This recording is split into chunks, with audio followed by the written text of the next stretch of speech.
Doctor का कल का सब कुछ ठीक था ना?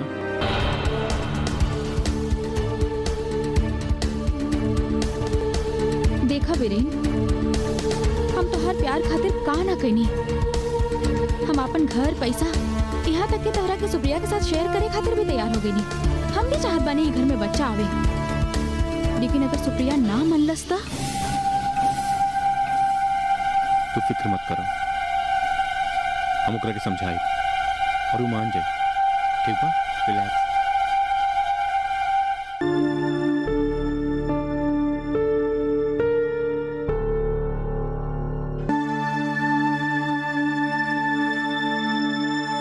का बोल सुप्रिया, कोनो परेशानी बा का?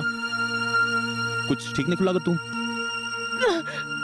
अरे सुप्रिया, ठीक बाड़ू तू?